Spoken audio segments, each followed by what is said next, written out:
Mari kita siapkan hati kita untuk masuk dalam ibadah pagi ini. Kita berdoa. Bapa, terima kasih ya Tuhan. Ini kami ya Tuhan. Kami mau buka hati kami mau buka jiwa kami ya Tuhan. Kami merindukan-Mu ya Tuhan setiap hari, setiap saat. Bahkan pagi ini ya Tuhan, kami sungguh-sungguh ya Tuhan haus kepadamu ya Tuhan. Sebab kami tahu Engkau Allah yang hidup, Allah yang luar biasa dalam hidup kami ya Tuhan. Terima kasih Tuhan, berkati kami semua pagi ini ya Tuhan. Terima kasih, kami mulai ibadah kami pagi ini. Demi nama Tuhan Yesus Kristus, kami berdoa dan mengucap syukur. Amin.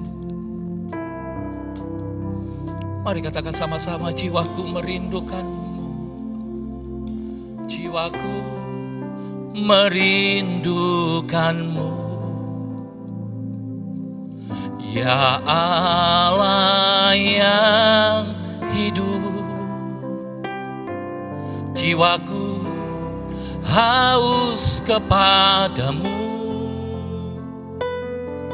ya Allah yang hidup. Sekali lagi katakan,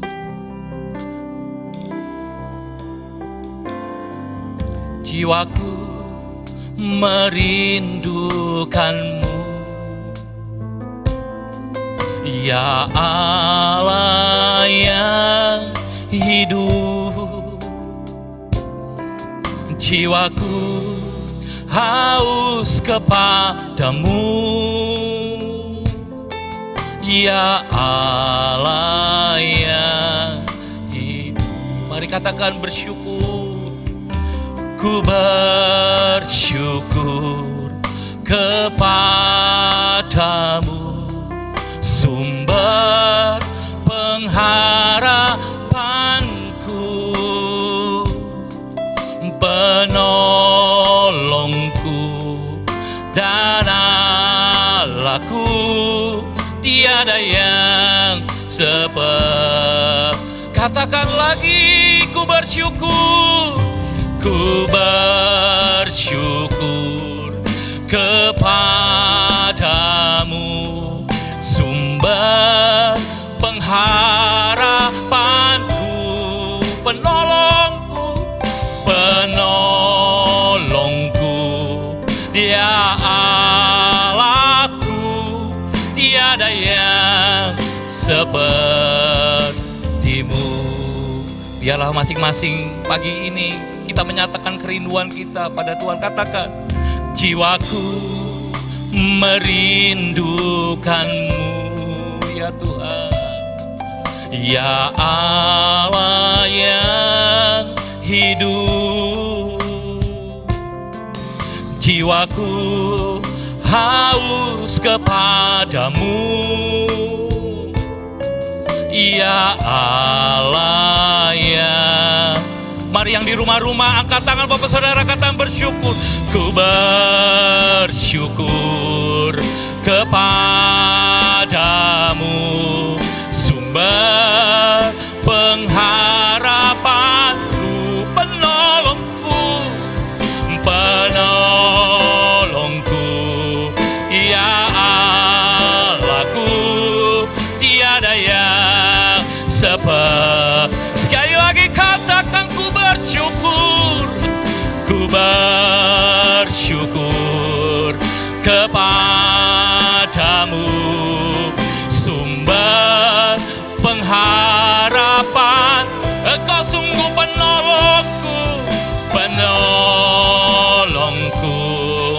ya Allahku.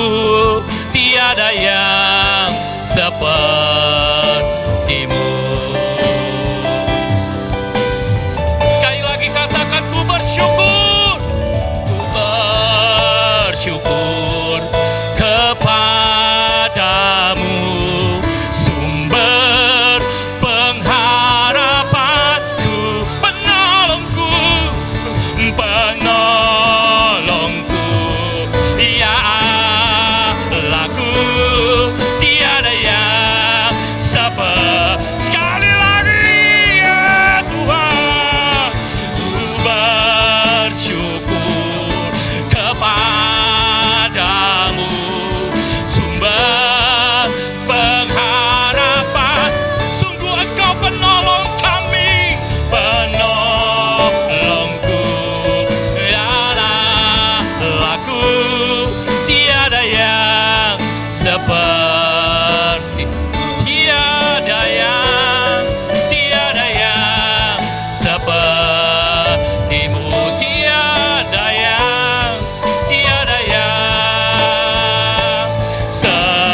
di rumah, mari angkat suara, mari sembah Dia. Katakan ucapan syukur pagi ini, sebab Tuhan baik. Engkaulah penolong kami, tiada yang seperti-Mu Tuhan. Oh ralabataka rabasyeteke, ikaralabaya labalabalabalabalabalabalabalabalabalabala, surabataka ralabalabalabalabalabalabala, oh rebataka yakalabaya labalabalabalabalabalabalabalabalabalabala, urabataka ralababababababababababa, oh ralabataka ralaba shadaralababababababababa, oh ralabababababababa shadaralabalabalabalabalabala, oh rialababababababababa, oh ralababababababababa. Haleluya. Bapak saudara yang di rumah katakan kanan kiri saudara, katakan Yesus dahsyat, Yesus luar biasa. Dengan Yesus kita dapat melakukan perkara-perkara besar. Haleluya. Mari kita nyanyikan denganmu Tuhan. Haleluya. Kami percaya Tuhan, dengan Engkau Tuhan, kami cakap ya Tuhan, melakukan banyak hal dan menanggung segala perkara ya Tuhan. Sebab Engkau dahsyat, Engkau ajaib ya Tuhan.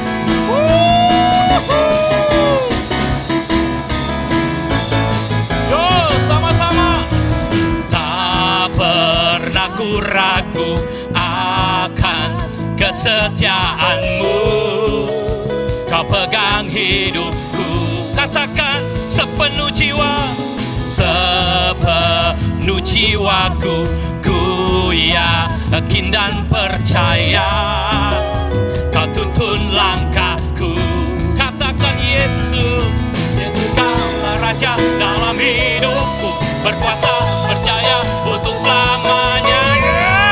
Hanya Kau Tuhan, sumber kekuatan, kuasa-Mu tercurah bagiku. Denganmu Tuhan, ku kan berjalan dari kemuliaan sampai kemuliaan selamanya. Yang di rumah sorakan, haleluya. Pernah ku ragu akan kesetiaan-Mu. Kau pegang hidupku, sepenuh jiwaku, sepenuh jiwaku, ku yakin dan percaya. Kau tuntun langkah, katakan sama Yesus, Yesus Kaulah Raja dalam hidupku, berkuasa berjaya untuk selamanya. Yesus Kaulah Raja dalam hidupku, berkuasa berjaya untuk saya. Hanya Tuhan, sumber kekuatan, kuasa-Mu tercurah bagiku. Denganmu Tuhan, ku kan berjalan dari kemuliaan sampai kemuliaan selamanya. Selamanya. Selamanya. Tepuk tangan yang kedua bagi Tuhan. Haleluya. Yes.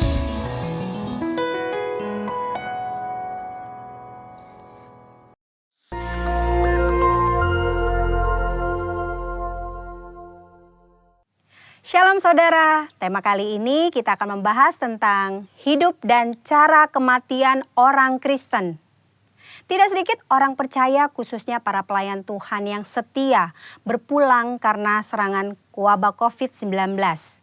Kemudian banyak orang bertanya, apa yang salah? Kenapa? Kok bisa? Orang seringkali mengaitkan cara kematian seseorang dengan kehidupannya. Kematian adalah hal yang tidak terhindarkan dari kehidupan semua makhluk hidup di dunia termasuk manusia. Ada dua pandangan, yaitu yang pertama pandangan orang yang saleh pasti meninggal dengan cara terhormat, seperti mati dengan tenang, tidak menderita kesakitan saat-saat terakhir dengan kondisi baik. Pandangan yang sebaliknya yaitu orang yang berdosa besar. Mereka meninggal dengan cara yang hina, maksudnya matinya menderita, sendirian di saat-saat terakhir dan mengenaskan meninggal karena kecelakaan atau korban kriminal. Benarkah kedua pandangan tersebut? Tentu saja pandangan tersebut salah. Alkitab mencatat Tuhan Yesus sendiri diperhadapkan dengan pertanyaan dan situasi yang mirip. Dalam Lukas 13 ayat 1 sampai dengan 5 terjadi peristiwa matinya peziarah di Yerusalem yang dibunuh oleh Pilatus dan darahnya dicampur dengan korban darah yang akan dipersembahkan. Peristiwa yang kedua adalah orang-orang Galilea mati tertimpa menara dekat Siloam. Dua peristiwa ini membuat orang-orang bertanya, dosa besar apa yang telah dilakukan oleh kedua kelompok ini? Hingga mereka meninggal dengan cara yang mengenaskan. Saat itu juga Yesus menegur mereka bahwa hal itu terjadi bukan karena mereka lebih berdosa. Dosa dan kesalahan atau konsekuensi yang dibuat oleh manusia bisa saja mengakibatkan penderitaan dan mati dengan mengenaskan. Tetapi mengatakan semua orang yang mati dengan tidak enak dan mengenaskan adalah orang yang lebih berdosa, itu pendapat yang salah. Apalagi mengaitkan dengan kualitas kerohanian mereka. Tuhan Yesus mengajarkan di Lukas 13 ayat 1 sampai dengan 5.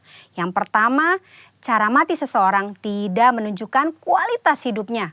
Mungkin saja orang yang berdosa bisa mati atau meninggal dengan cara yang tidak enak dan menderita. Tetapi bukan selalu bila seseorang meninggal dengan cara yang tidak enak, artinya pasti karena ada dosa besar yang dilakukan. Jangan mengaitkan cara kematian seseorang dengan kualitas hidupnya. Yesus berkata dengan tegas, jikalau tidak bertobat bisa binasa dengan cara yang tidak enak, bahkan menderita untuk selama-lamanya. Yesus menekankan bahwa penting diperhatikan adalah pertobatan, bukan cara meninggal seseorang. Yang kedua, kualitas hidup seseorang akan berkonsekuensi pada kekekalan. Selain pertobatan, hal yang sama penting adalah menghasilkan buah-buah dalam hidup. Perhatikan perumpamaan pemilik kebun anggur dalam Lukas 13 ayat 6 sampai dengan 9. Si pemilik kebun anggur mengetahui bahwa ada pohon anggur yang tidak berbuah dan ia memberi perintah untuk ditebang. Namun si pengelola kebun meminta kesempatan untuk pohon itu dibiarkan hidup. Dan jika sudah diberi kesempatan masih tidak berbuah, pohon itu segera ditebang. Maksudnya adalah kita masih hidup. Artinya kita diberi kesempatan untuk mengalami pertobatan dan menghasilkan buah. Jika tidak, kita akan dibinasakan. Waktu yang Tuhan berikan harus kita responi dengan pertobatan dan berbuah. Saudara, jangan salah fokus dengan mempertanyakan bagaimana cara seseorang meninggal. Sebaiknya kita meresponi kesempatan hidup yang Tuhan berikan. Yang pertama, kita fokus pada pertobatan dan menjalani hidup yang menghasilkan buah. Agar kita tidak mengalami hukuman dan penderitaan kekal. Yang kedua, tidak ada hubungan langsung antara cara seseorang mati dengan kerohanian yang dijalani selama hidupnya. Yang ketiga, cara orang percaya mati adalah kedaulatan Tuhan yang tidak dapat diselami oleh manusia. Tetaplah percaya dan serahkan diri kepada Tuhan. Percayalah, tidak ada keputusan Tuhan yang salah. Saudara, kita tidak boleh menilai bahkan menghakimi seseorang melalui cara kematiannya. Sebagai contoh, memperkatakan, sudah rajin beribadah, berpuasa, berbahasa roh, kok bisa mati karena COVID-19? Hal itu tidak ada hubungannya, lagi sangat tidak pantas untuk diucapkan karena tidak menghormati dan tidak sensitif terhadap perasaan keluarga yang ditinggalkan. Mari saudara, kita fokus kepada pertobatan dan menghasilkan buah-buah yang baik selama kita masih punya kesempatan. Tuhan Yesus memberkati.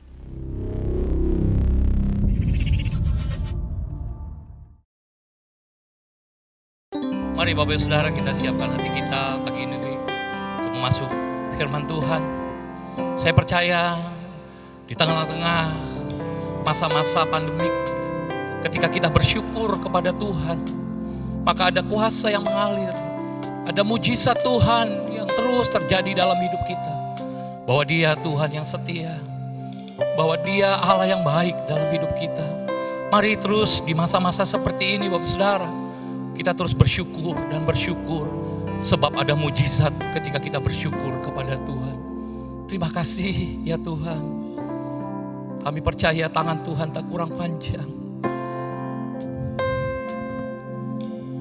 Tangan Tuhan tak kurang panjang untuk selalu menolong hidupku.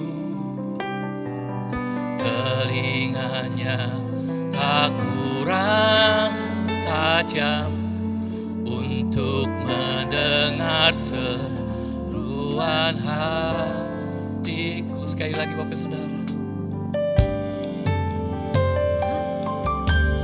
Tangan Tuhan tak kurang panjang untuk selalu menolong hidupku.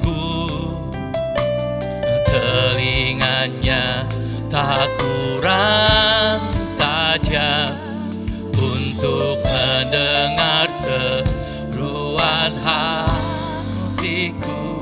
Ada mujizat, ada mujizat dalam bersyukur. Engkau tempat perlindunganku Tuhan. Imanku tetap teguh dalam-Mu. Ku menang. Sekali lagi ada mujizat. Ada mujizat dalam bersyukur. Engkau tempat perlindunganku Tuhan. Imanku tetap teguh dalam-Mu. Ku menang. Sekali lagi ku menang. Ku menang bersama-Mu. Ada mujizat, ada mujizat dalam bersyukur. Engkau tempat perlindunganku Tuhan. Imanku tetap teguh dalam-Mu. Ku menang, ku menang, ku menang. Sekali lagi ku menang. Ku menang, sekali lagi ku menang. Ku menang bersama-Mu. Yeah. Amin.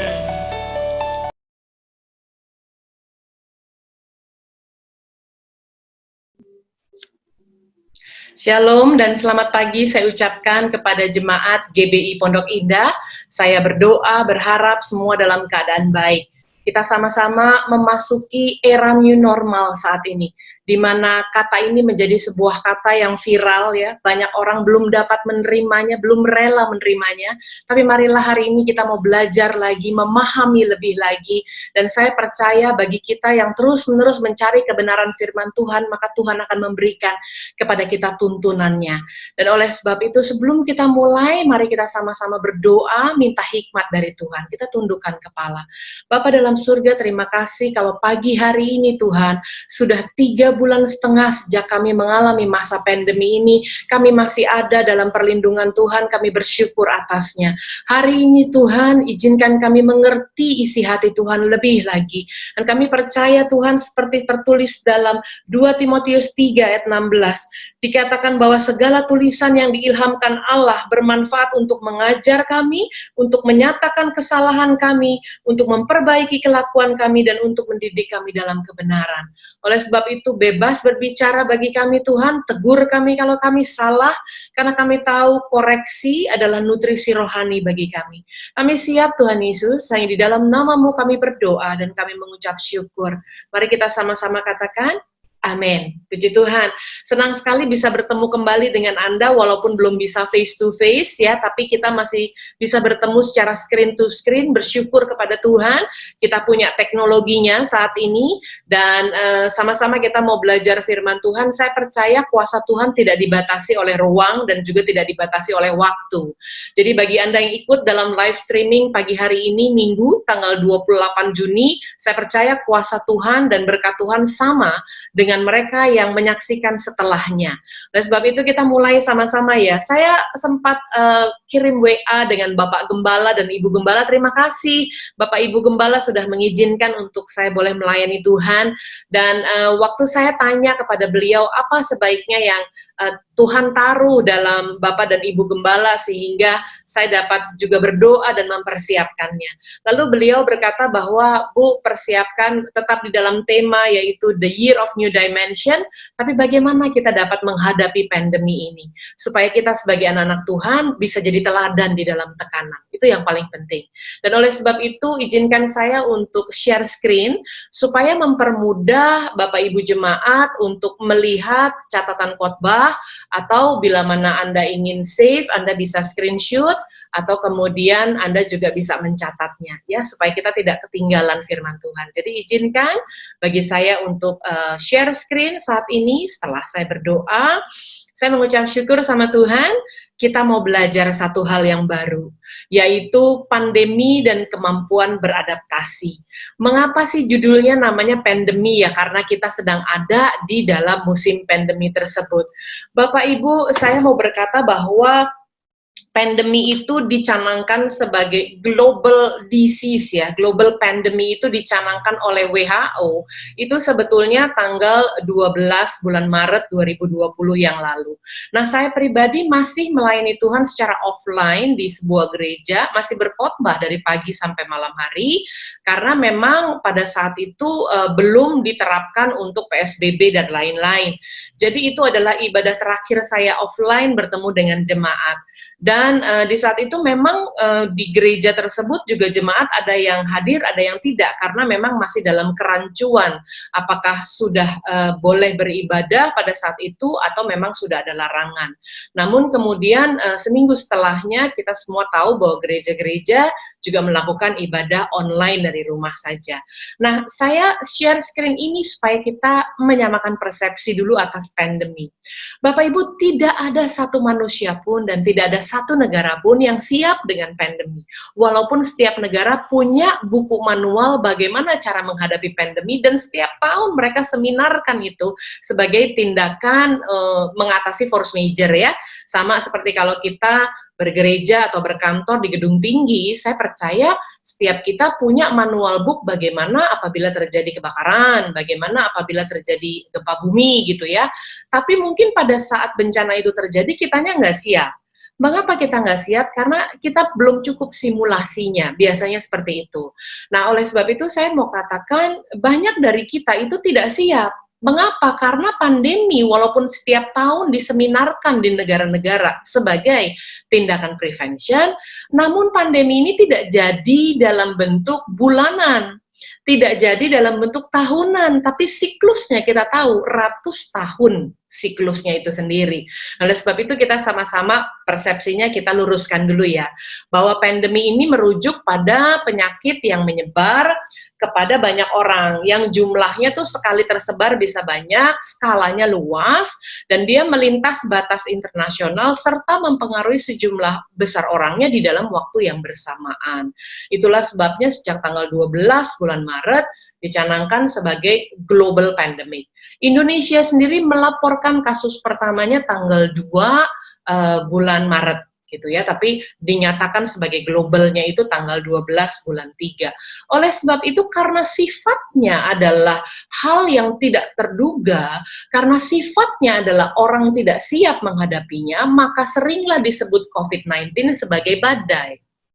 Anda pasti sering pakai inilah ya, hashtag ini ya, kalau Anda sedang posting di sosial media Anda. Ada hashtag namanya "We are in this together", "This too shall pass", badai pasti berlalu. Jadi yang namanya COVID-19, pandemi ini sering dikaitkan dengan badai. Itulah sebabnya orang kalau menghadapi badai ya pasti nggak siap, kan gitu. Nah, setelah tanggal 12 Maret 2020 tersebut, lalu kemudian gereja melakukan ibadah online, saya notice bahwa banyak sekali gereja yang mulai mengambil ayat Alkitab dari perikop angin ribut diredakan. Nah, baik dari Matius maupun Markus maupun Lukas, dan kita banyak sekali belajar dari sana. Tapi kemudian saya mendapat satu pemahaman waktu kita menghadapi badai, dan berulang kali perikop Alkitab ini disampaikan gitu ya pada saat kita di bulan Maret baru-baru menghadapi pandemi tersebut. Nah, ada satu hal yang begitu memicu pemikiran saya dan di hati saya tuh Tuhan taruh seperti ini. Setiap kita itu ada di dalam badai yang sama, betul ya? Yang merah ini adalah pandemi.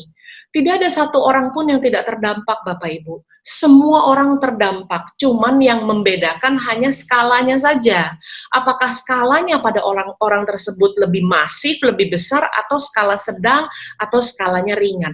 Tapi saya percaya setiap orang terdampak, setiap orang kehilangan. Ada yang kehilangan sahabat, ada yang kehilangan keluarga, ada yang kehilangan rekan, kehilangan pekerjaan, semua dari kita kehilangan kebebasan. Nah, oleh sebab itu setiap kita, ayo sama-sama, we are in this together. Kita ada di dalam badai yang sama. Nah, yang membedakan itu hanya jenis kapal dan perlengkapannya saja. Dan kualitas penanganan dari seorang nahkodanya. Contoh ya, kalau Anda melihat gambar saya di sebelah kiri bawah, ada gambar sampan. Nah, saya percaya untuk kapal jenis sampan ini kalau mau belok gitu ya, lihat badai, saya percaya lebih cepat beloknya karena manuvernya dia tidak memerlukan engine besar untuk diatur sedemikian rupa. Namun dia memiliki kelemahan untuk kapal sampan seperti ini, dia tidak bisa notice bahwa akan terjadi badai di depan sana karena teknologinya tidak secanggih kapal tanker yang ada di atas. Kapal tanker teknologinya canggih, dia sudah bisa mendeteksi, oh ternyata di depan itu ada badai, tapi untuk belok cepat dia tidak punya kemampuannya. Nah, oleh sebab itu ayo kita sama-sama berpikir bahwa kita ini ada di badai yang sama. Nah, sekarang mari kita pelajari jenis kapal kita dan perlengkapan kita selama ini seperti apa. Saya percaya kalau Anda perlengkapannya bagus, luar biasa ya, sudah persiapan sedemikian rupa, kualitas penanganan Anda mungkin tidak akan terlalu panik di dalamnya. Tetapi kalau kita sendiri nggak nyangka bahwa tahun dimensi yang baru adalah tahun kita menghadapi new normal, maka bagi kita perlu belajar. Bapak Ibu, new normal adalah sebuah perubahan besar dengan tatanan baru. Nggak mudah untuk orang menerima perubahan, apalagi perubahan besar.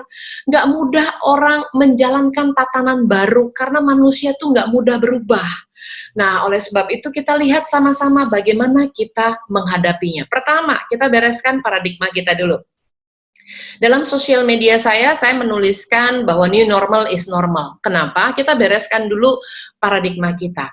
Justru jika kita berharap keadaannya back to normal, kembali ke keadaan semula, itu tidak berarti new normal. Itu artinya old normal. Jadi berhentilah membanding-bandingkan keadaan sekarang dengan keadaan sebelum pandemi. Anda nggak bisa move on kalau Anda terus membayangkan betapa indahnya sebelum pandemi. Oke, fine, sudah berlalu. New normal is normal. Asalkan Anda tidak menengok ke belakang, Anda tidak terjerumus dalam permainan comparison game. Lalu kemudian saya tulis di bawah, kalau Anda berharap keadaannya lebih baik dari sekarang, maka itu disebut sebagai next normal, atau sekarang menggunakan terminologi better normal, keadaan yang lebih baik. Nah, yang kita harapkan tuh bukan keadaan kembali seperti semula, karena bagi saya sudah tidak mungkin balik seperti semula. Tetapi kita mau keadaannya jauh lebih baik dari sekarang. Bukankah hidup kita harusnya tetap naik dan tidak turun, menjadi kepala dan bukan ekor? Oleh sebab itu kita belajar ya sama-sama, bereskan dulu paradigma kita. Nah, untuk bisa menerima bahwa new normal adalah normal, maka mau tidak mau kita harus punya satu kunci, yaitu beradaptasi. Makanya judul dari khotbah ini adalah pandemi dan kemampuan adaptasi. Nah, kemampuan adaptasi itu baru bisa dilakukan kalau Anda dan saya rela untuk berubah.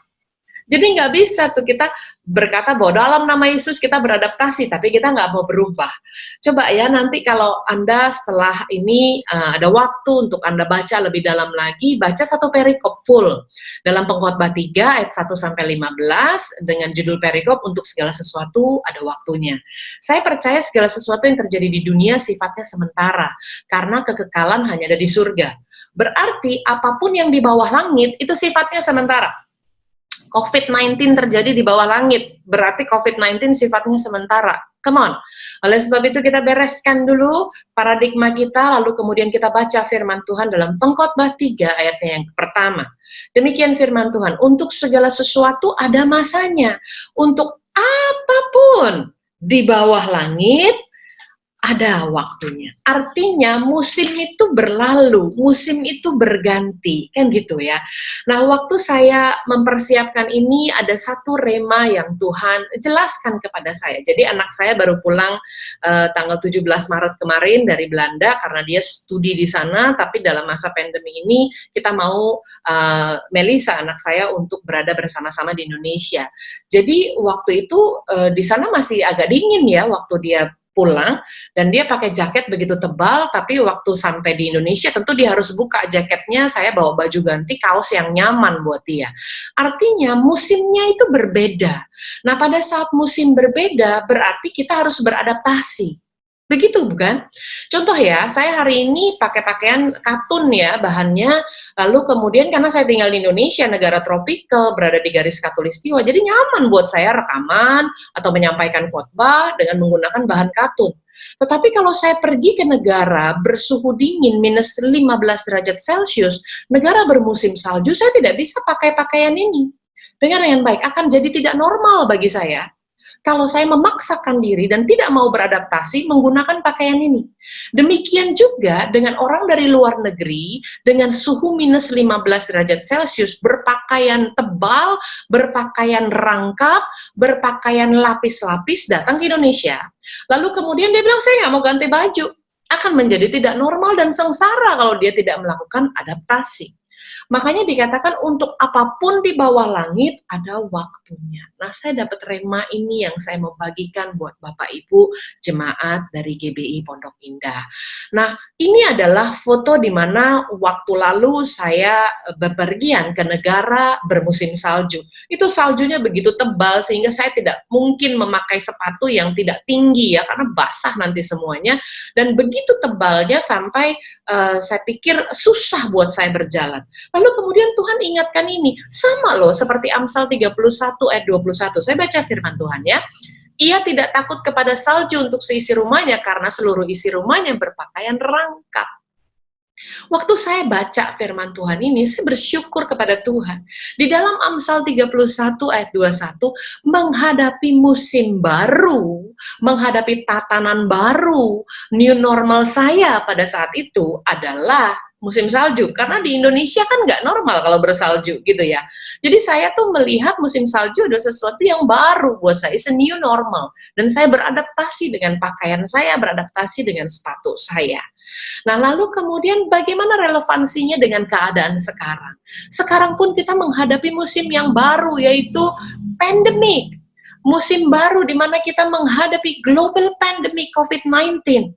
Nah, musim yang baru ini hanya bisa kita jalani dengan baik, dengan ucapan syukur kalau kita bisa beradaptasi. Lalu ada firman Tuhan yang menolong saya melihat bahwa bagaimana cara untuk bisa beradaptasi. Makanya judulnya pandemi dan kemampuan adaptasi.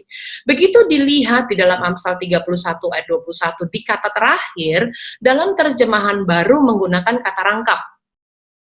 Lalu kemudian saya buka di dalam terjemahan lama bahasa Indonesia, menggunakan kata pakaian lapis 2. Jadi rangkap atau lapis 2. Nah, di sini firman Tuhan kemudian meremalah pada saat saya membaca ini, dan saya bersyukur Tuhan ingatkan, Gina, kalau kamu mau punya kemampuan beradaptasi, tolong perhatikan rangkap dan lapis 2. Mari kita pelajari sama-sama, ada 3 hal supaya kita bisa belajar apa sih makna dari rangkap. Ya, jadi saya bikin lingkaran bulat di bawah adaptasi new normal, ayatnya kita sudah baca, Amsal 31 ayat 21, ada 2 kata kunci dalam terjemahan baru rangkap, dalam terjemahan lama menggunakan lapis 2. Nah, makanya arti kata dari adaptasi adalah Anda itu bisa bertahan. Saya bisa bertahan di musim dingin minus 15 derajat Celcius yang Anda lihat fotonya sebelum slide ini, karena saya melakukan berpakaian rangkap, malah bukan lapis 2, waktu itu lapis 4 saya pakai, gitu ya. Jadi firman Tuhan mengingatkan di dalam Lukas 21 ayat 19 bagi kita, masuk dalam masa pandemi ini, musim pandemi ini. Kenapa saya katakan musim? Karena pasti berlalu. Kenapa yakin pasti berlalu? Karena terjadinya di bawah langit dan sifatnya sementara. Lukas 21 ayat 19, kalau kamu tetap bertahan, firman Tuhan janji gini, kamu akan memperoleh hidup. Amin. Nah, oleh sebab itu, mari kita lihat bisa nggak kita bertahan? Ternyata bisa. Waktu baru kejadian di Maret 2020 lalu, wah, orang-orang panik. Lalu kemudian April tambah panik lagi, melihat statistik bertambah banyaknya, melihat kegiatan gugus tugas percepatan penanganan COVID-19, tambah panik lagi. Tapi sekarang kita sudah masuk lebih dari 3 bulan. Ada satu rumusan demikian. Rumusnya 2190, saya lupa waktu itu saya pernah share atau tidak bagi jemaat di GBI Pondok Indah, tapi izinkan saya share kembali. It takes 21 days to create a habit, but it takes 90 days to create a lifestyle. Butuh 21 hari untuk menciptakan kebiasaan baru. Tetapi butuh 90 hari untuk menciptakan pola hidup yang baru. Nah, kita saat ini 28 Juni itu sudah lewat dari 3 bulan. Artinya sudah ada pola hidup baru. Dulu kita keluar rumah lupa terus bawa masker. Kita lupa cuci tangan. Tapi sekarang sudah jadi pola hidup baru. Kita sering cuci tangan, kita tidak bisa keluar rumah tanpa masker, kita sudah automatically berjaga jarak. Berarti pola hidupnya sudah tersusun dengan baik. Ingat, new normal adalah perubahan besar dalam tatanan baru. Perubahan besarnya kita nggak sanggup awalnya, tapi lambat laun. Hari demi hari, menjelang 90 hari bahkan lewat, kita sudah punya pola hidup itu. Tatanan barunya itu sudah ada. Tidak mungkin Anda keluar rumah tidak membawa hand sanitizer. Nah, itu adalah tatanan baru yang terbentuk sebagai pola hidup yang baru. Nah, yang saya ingin tegaskan kepada Anda adalah tolong perhatikan tatanan baru ini durasinya tidak sebentar. Saya kasih ban berwarna merah. Don't just commit to the sprint, commit to the marathon. Jangan cuma berkomitmen pada lari cepat atau sprint, tapi komitmenlah kepada lari yang lebih panjang atau maraton. Kenapa saya katakan demikian? Karena vaksinnya belum ditemukan. Kita berdoa, kita berpuasa, kita memperkatakan Mazmur 91, kita percaya. Tetapi vaksinnya memang belum ditemukan. Dan selama vaksin belum ditemukan, mari berdamailah untuk hidup dalam tatanan yang baru. Itulah sebabnya dituliskan, there are 24 hours in a day, dedicate one of them to becoming a stronger, better version of yourself. Jadi selama masa adaptasi ini, selama Anda dan saya menunggu vaksin ditemukan, Anda dan saya itu bertahan dengan cara tolong jadi orang yang lebih kuat, jadi orang yang lebih baik dari sebelumnya. Kenapa saya katakan lumayan lama, makanya komit kepada maraton. Karena gini, vaksin ditemukan 1-2 tahun, kata ahli-ahli kesehatan lah ya, saya bukan ahli kesehatan, jadi saya nggak paham. Walaupun ada beberapa negara yang sudah mengatakan dan declare bahwa mereka menemukan vaksinnya, tapi toh ditemukan butuh waktu untuk produksi massal. Nah, menurut ahli-ahli kesehatan ini, produksi massal untuk satu dunia itu membutuhkan 1-2 tahun paling cepat, katanya gitu. Jadi kalau saya menggunakan penemuan vaksin 1-2 tahun, ditambah masa produksi 1-2 tahun, berarti kan antara 2-4 tahun. Makanya saya mau katakan, mau ngapain Anda di 2-4 tahun kalau tidak menjadi orang yang lebih kuat, tidak menjadi orang yang lebih baik, tidak beradaptasi. Nah, oleh sebab itu kita sama-sama lihat yuk, apa yang dibutuhkan dari relevansinya atas Amsal 31 ayat yang ke-21 tadi ya. Anda sudah tahu bahwa kalau orang mau pakai pakaian rangkap berlapis 2 berarti ada proses pengulangan. Nah, proses pengulangan itu membutuhkan satu sikap sabar. Makanya P yang pertama di dalam kita memiliki kemampuan beradaptasi ada 3 P ya, ada 3 poin ya. P yang pertama adalah have patience. Jadi Anda dan saya tuh harus sabar. Orang yang nggak sabar pakai satu rangkap aja udah kelar gitu loh. Tapi kalau Anda sabar, Anda rela mengulang prosesnya. Tadi udah pakai sih selapis, tapi kan di luar dingin. Jadi Anda pakai sekali lagi 2 lapis. Bahkan untuk saya di minus 15 derajat Celcius waktu itu, nggak bisa pakai 2 lapis, saya 4 lapis. Bayangkan kalau saya nggak sabar. Udahlah gitu, capek berulang kali pakai, saya nggak akan tahan, saya nggak punya kemampuan bertahan. Dan firman Tuhan Lukas 21 ayat 19 dikatakan, kalau kamu tetap bertahan, kamu akan memperoleh hidup. Mari kita lihat Roma 12 ayat yang ke-12, firman Tuhan berkata demikian dalam konteks kesabaran ya. Bersukacitalah dalam pengharapan, jangan pernah putus harapan, percayalah badai pasti berlalu. Yang kedua, saya bold di situ sabar, tapi sabarnya dalam apa? Orang tuh sabarnya baru teruji kalau dia ada dalam kesesakan. Sabar dalam kesesakan, dan ini nggak boleh berhenti. Bertekunlah dalam doa, bahkan berpuasa. Jadi artinya waktu dikatakan bahwa kita itu harus mencintai proses pengulangannya, saya bikin satu tulisan di dalam sosmed saya, jalani progres. Karena kita percaya hidup kita akan naik dan tidak turun. Tapi Anda dan saya harus mencintai proses. Kalau Anda dan saya tidak mencintai prosesnya, kita nggak bisa ada progres dalam kehidupan. Dan P yang berikutnya adalah jauhi protes. Jalani progres, cintai proses, jauhi protes. Nah, untuk sabar itu skill, kemampuan yang harus dibangun setiap hari gitu ya. Makanya dikatakan sabarlah dalam kesesakan. Apa yang dapat kita lakukan? Gini, ini kan sebuah wabah ya. Jadi menghadapi wabah harus dengan sabar. Dengan cara apa? Anda dan saya membangun mesbah karena Anda dan saya punya pengharapan kepada Tuhan. Nah, dalam situasi yang penuh dengan ketidakpastian, hanya ada satu kepastian, yaitu Anda dan saya bisa menambah kekuatan. Tadi kan katanya be stronger, be the best version of you gitu ya, better version of you. Menambah kekuatan kalau kita berseru bukan berseteru. Maaf Bapak Ibu, saya harus sampaikan ini, sejak Maret sampai dengan Juni ini, saya masih mendengar banyak sekali orang berseteru. Setuju dan tidak setuju, PSBB yang dilonggarkan dengan yang tidak dilonggarkan, PSBB yang diperpanjang, isinya berseteru. Padahal kalau kita berseru kepada Tuhan, itu akan menambah kekuatan. Tahu dari mana? Ayatnya ada di dalam Mazmur 138 ayat 3. Makanya saya sebut refill power, isi ulang powernya.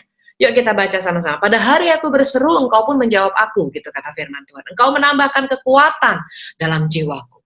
Nah, banyak orang berkata, iya saya sudah berseru sih, tapi kok kayaknya saya habis berseru hilang lagi kekuatannya, habis berseru hilang lagi. Ya jelas kalau Anda hanya berseru kepada Tuhan pada saat Anda perlu. Tapi kalau Anda berseru kepada Tuhan di dalam kesesakan dan dalam kesetiaan, saya percaya kekuatanmu penuh.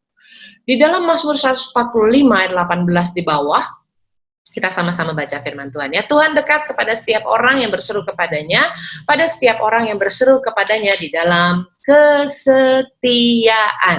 Artinya nggak sekali-kali, nggak cuman kalau mau, tetapi Anda tetap setia berseru kepada Tuhan. Jadi jangan heran kalau di dalam Mazmur 107 diulang 4 kali di dalam 4 ayat berbeda, tapi di dalam satu pasal yang sama. Titik komanya sama kalau Anda perhatikan. Sampai 4 kali diulang, apakah itu artinya sesuatu yang biasa atau sesuatu yang penting? Buat saya sesuatu yang penting. Bukan di dalam satu perikop loh. Ini di dalam satu pasal saja, diulang 4 kali. Saya bacakan ya. Maka berseru-serulah mereka kepada Tuhan dalam kesesakan mereka, dan dilepaskannya mereka dari kecemasan mereka. Ayo saya mau tanya jujur kepada Anda ya, selama lebih dari 3 bulan nih kita di rumah saja, sudah berapa kali Anda berseteru dengan orang-orang yang sedang di rumah saja bersama dengan Anda? A, gak pernah tuh saya gitu ya. Atau B, kayaknya saya 3-5 kali deh, satu berseteru sama anak, kedua sama pasangan, ketiga sama pembantu rumah tangga, misalnya gitu ya. Atau C, cuma 1-2 kali. Atau D, wah kayaknya di atas 5 kali sampai saya udah nggak bisa hitung berapa kali. Ya. Ini justru akan melemahkan kekuatan Anda. Kenapa? Karena firman Tuhan di dalam Efesus 2 ayat yang ke-14 berkata dengan jelas yang namanya perseteruan adalah tembok pemisah. Jadi saya kasih gambar kepada Anda supaya Anda bisa memvisualisasikan dengan baik. Bayangkan Anda sedang di rumah saja, bertemu dengan dia-dia lagi di rumah saja. Terus Anda bangun tembok pemisah. Jadinya kayak apa tuh? Mari kita baca ya firman Tuhan. Karena dialah damai sejahtera kita yang telah mempersatukan kedua pihak dan yang telah merubuhkan tembok pemisah, yaitu perseteruan. Makanya sudahlah cukup untuk kita diistilahkan social distancing atau physical distancing, kan gitu ya. Jangan ditambah lagi dengan relationship distancing. Nah, kalau relationship distancing atau tembok pemisah itu diizinkan ada karena kita tidak berseru, kebanyakannya berseteru, maka timbullah rasa takut. Rasa takut apa aja sih? Takut salah, takut tersinggung, takut sakit, takut nggak cukup, bahkan yang lebih parah, takut untuk memperbaiki. Nah, oleh sebab itu kita lihat sama-sama. Padahal di firman Tuhan, 2 Timotius 1 ayat 7 yang berulang kali saya percaya kita sudah baca firman ini di saat kita menghadapi pandemi. Dikatakan sebab Allah memberikan kepada kita bukan roh ketakutan, melainkan roh yang membangkitkan kekuatan, yang pertama, membangkitkan kasih dan ketertiban. Kalau membangkitkan kekuatan, caranya gampang, tadi kita udah belajar, berseru, maka akan refill power. Kalau bicara kasih, bukankah intisari kekristenan adalah kasih? Nah, sekarang yang penting, yang berikutnya, di poin ketiga di dalam ayat ini adalah ketertiban. Itulah sebabnya sulit bagi orang untuk bisa beradaptasi kalau nggak punya ketertiban. Di poin yang kedua, P yang kedua, tadi kan adalah have patience ya, bersabar ya. Sekarang di dalam kata rangkap, kenapa sih orang pakai baju lapis-lapis? Kenapa sih orang pakai baju rela berangkap-rangkap sampai gitu tebel, lakukan proses pengulangan? Supaya dia mencegah nantinya kedinginan. Ini konteksnya di dalam ayat ini adalah musim dingin loh, Bapak Ibu ya. Jadi artinya di dalam adaptasi new normal yang harus kita lakukan adalah tindakan prevention. Prevention artinya kita taat protokol. Saya paham Anda sudah berdoa, berpuasa, memperkatakan Mazmur 91.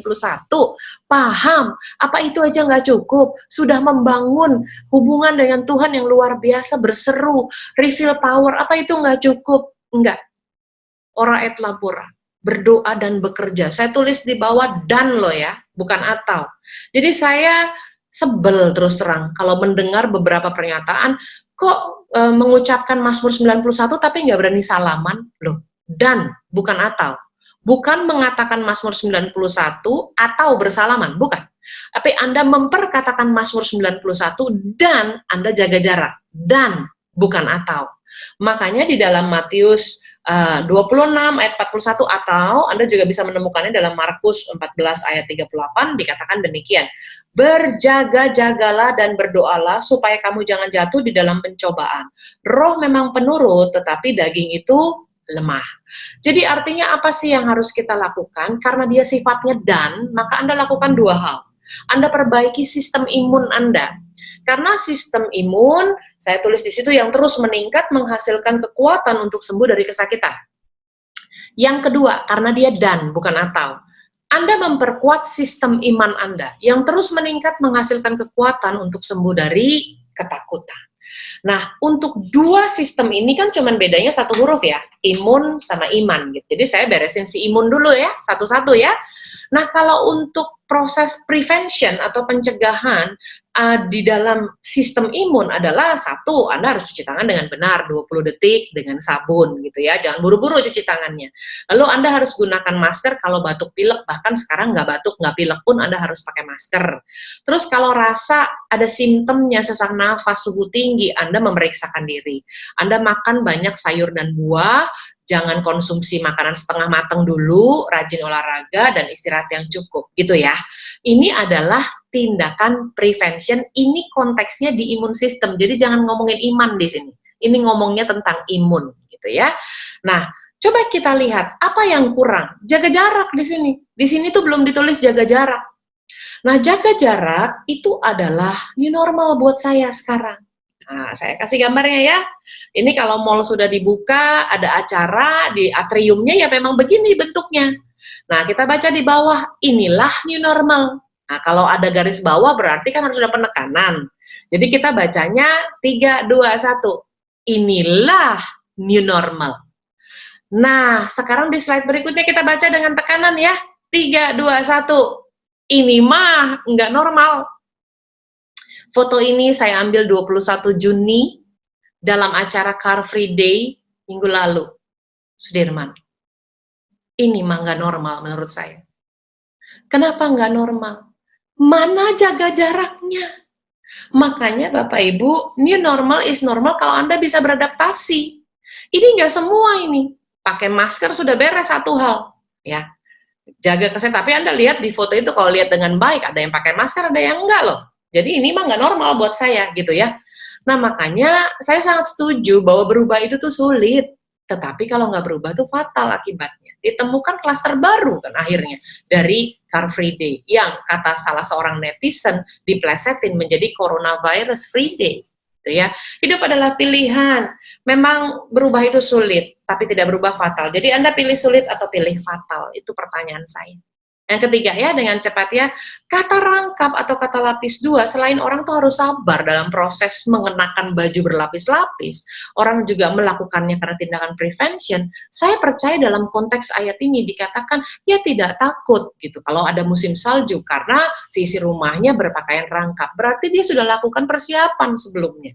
Artinya P yang ketiga, ayo kita persiapkan bukan untuk balik ke keadaan sebelumnya, itu old normal. Kita persiapan supaya keadaan lebih baik dari sekarang atau disebut next atau better normal. Kan hidup kita akan naik dan tidak turun. Hidup kita akan menjadi kepala dan bukan ekor. Saya baca dalam Lukas 12 ayat 47 ya. Adapun hamba yang tahu akan kehendak tuannya, tetapi yang tidak mengadakan persiapan atau tidak melakukan apa yang dikehendaki tuannya, apa katanya? Ia akan menerima pukulan banyak. Makanya saya rangkumkan demikian ya, bahwa kehidupan itu selalu ditandai oleh bukti pertumbuhan. Jadi segala sesuatu yang tumbuh itu dia hidup gitu ya. Nah makanya saya bilang dan segala sesuatu yang bertumbuh pasti berubah. Selama kita hidup di dunia kan sifatnya sementara karena masih di bawah langit tadi ya kita baca. Nah selalu ada kesempatan untuk lakukan perubahan ke arah yang lebih baik supaya kita layak masuk dalam kehidupan kekal. Kenapa saya tutup dalam kok dihubunginnya ke kehidupan kekal? Dengar dengan baik. Anda kalau mau berubah mumpung masih di dunia. Anda dan saya kalau mau berubah mumpung masih di bawah langit. Nanti kalau kita sudah pada saat Tuhan Yesus datang yang kedua kali, kita terangkat gitu ya di surga gitu ya, Anda udah nggak bisa berubah lagi. Perubahanmu justru terjadinya sekarang di bumi. Nah makanya pertanyaan saya, bagaimana dengan kehidupan rohani kita? Kalau mau berubah, berubahlah sekarang. Anda tidak bisa berubah nanti, karena nanti itu bicara kekekalan, bukan hal yang sementara. Makanya kita lihat di dalam 2 ayat emas dalam The Year of New Dimension, dikatakan demikian, dan kita semua mencerminkan kemuliaan Tuhan dengan muka yang tidak berselubung, dan dari kemuliaan itu datangnya dari Tuhan, dengan muka yang tidak berselubung, dan karena kemuliaan itu datangnya dari Tuhan yang adalah roh, katanya, ini bersemangat ya, maka kita diubah menjadi serupa dengan gambarnya. Sekarang Anda berubah dalam kemuliaannya yang semakin besar. Makanya dikaitkanlah dengan Ulangan 28 ayat 13-14. Hidupmu akan naik, ada progres. Semakin naik, semakin tidak turun, semakin jadi kepala dan bukan ekor. Makanya buat saya bikin tulisan jadi begini. Ini ada satu foto yang dikirimkan oleh jemaat, maaf blur ya, karena memang saya terimanya begini. Ini pada saat 1 Januari saya menjelaskan tentang The Year of New Dimension adalah perubahan dari 1 dimensi sampai dengan 4 dimensi sehingga membentuk ruang. Ruang nyata bagi surga terjadi di bumi lewat kehidupan kita, gitu ya, intisarinya. Lalu waktu dikirimkan ini, kemudian saya kaget kok ini dikirimkan gitu ya. Terus saya pikir, oh ya, iya ya, benar juga ya dikirimkannya di masa kita sedang menghadapi new normal. Jadi saya tulis, masih berusaha menerima new normal, padahal paham tema tahun 2020 adalah the year of new dimension. Saya bikin hashtagnya, cuman nanya aja sih. Jadi bagi saya new normal is normal asal Anda bisa beradaptasi, dan kunci adaptasi ada 3P. Pertama adalah have patience, sabar. Yang kedua adalah prevention, lakukan tindakan pencegahan, tertib protokol. Dan yang ketiga adalah lakukan preparation untuk keadaan yang jauh lebih baik lagi. Be the best version of you, be a stronger person, be a better person. Saya percaya kita punya waktu yang begitu banyak untuk kita dapat mempersiapkan diri, yang dimulai dengan introspeksi diri. Jadi doa saya bagi kita semua adalah selamat beradaptasi di tahun dimensi yang baru 2020. Kita perkatakan firman ini dengan lantang karena iman timbul dari pendengaran. Kita baca Ibrani 3 ayat 14. Karena kita telah beroleh bagian di dalam Kristus, asal saja kita teguh berpegang sampai kepada akhirnya pada keyakinan iman kita yang semula. 2 Tesalonika 1 ayat 12. Sehingga nama Yesus Tuhan kita dimuliakan di dalam kamu, dan kamu di dalam Dia menurut kasih karunia Allah kita dan Tuhan Yesus Kristus. Tuhan Yesus memberkati. Mari kita tundukkan kepala. Bapak hamba selesai. Terima kasih Tuhan untuk kesempatan kami boleh belajar dari firman Tuhan supaya kami bisa beradaptasi di masa pandemi ini.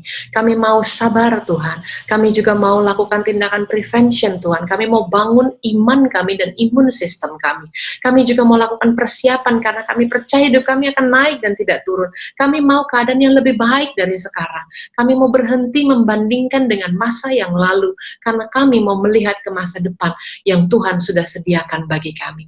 Terima kasih Bapak, berkati jemaat-Mu GBI Pondok Indah, Bapak Gembala, Ibu Gembala, seluruh pengerja Tuhan, ikat mereka dengan tali kasih-Mu, perlindungan Mazmur 91 sempurna atas seluruh jemaat, pengerja dan gembala GBI Pondok Indah. Terima kasih Tuhan, kami mengucap syukur kami masih bisa beribadah, kami mau nyatakan kami mau hidup lebih benar lagi, kami mau hidup lebih baik lagi, kami mau jadi orang yang lebih kuat lagi. Kami mau jadi orang yang lebih better person di hadapan Tuhan. Terima kasih Bapa. Di dalam nama Tuhan Yesus Kristus Allah yang hidup, kami alaskan doa ini. Mari kita sama-sama katakan amin. Tuhan Yesus memberkati. Shalom. Tuhan Yesus berkati. Stay safe, jaga kesehatan. Tuhan Yesus berkati.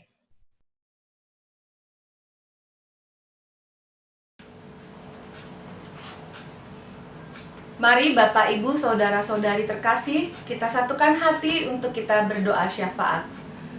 Bapa di surga, puji syukur terima kasih Tuhan untuk berkat-Mu, untuk kasih-Mu, untuk kemurahan-Mu atas setiap kami umat-umat Tuhan. Kami masih boleh dapat mengikuti ibadah hari Minggu lewat siaran online di rumah kami masing-masing.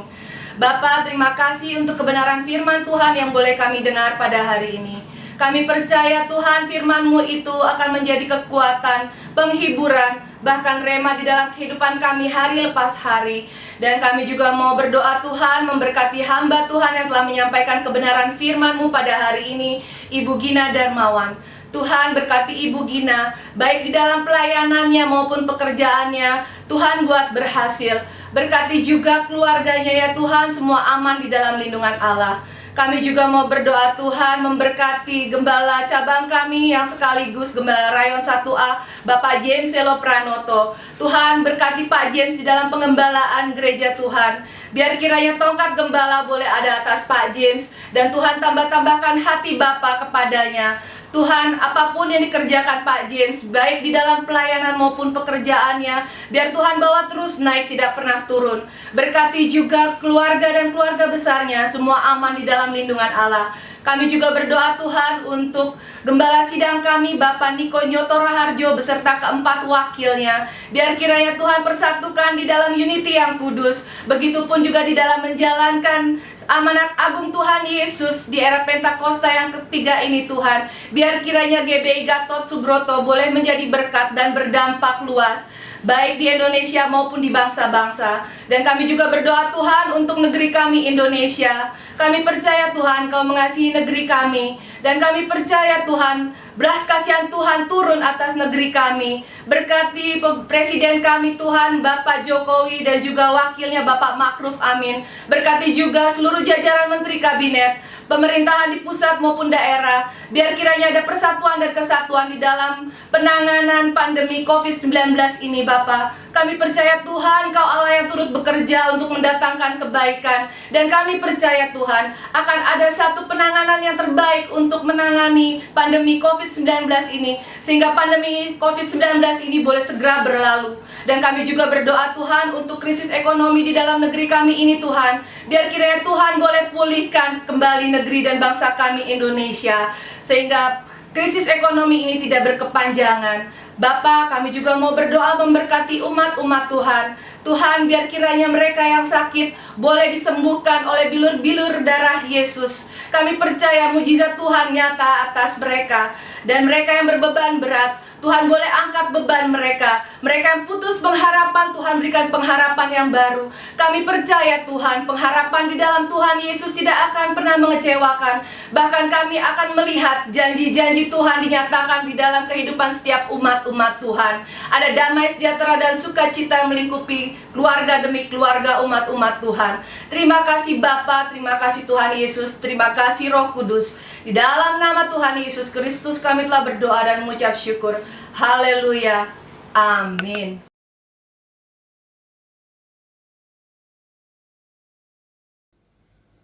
Puji Tuhan, Bapak Ibu Saudaraku dikasih oleh Tuhan.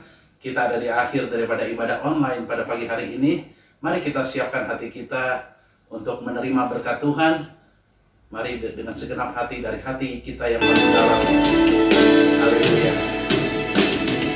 Allah Roh Kudus, jamah hatiku dengan urapanmu.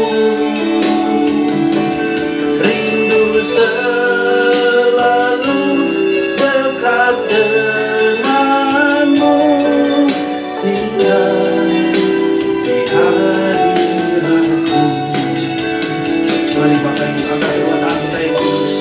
Kekasih-kekasih Tuhan, terimalah berkat damai sejahtera dan sukacita yang daripada Bapa Surgawi.